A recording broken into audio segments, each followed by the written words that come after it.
மனித நாகரீகத்தின் அடித்தளத்தில் அமைதியாக மறைந்திருக்கும் ஒரு பொருள், அதுதான் சுண்ணாம்பு.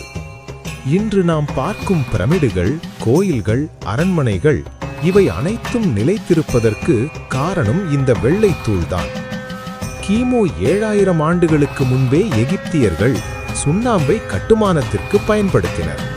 பிரமிடுகளின் வலிமைக்கு அதுவே ரகசியம். இந்தியாவில் சிந்து சமவெளி நாகரீகத்தில் குளியலறைகள், வீடுகள் சுண்ணாம்பு பூச்சால் அமைக்கப்பட்டிருந்தன.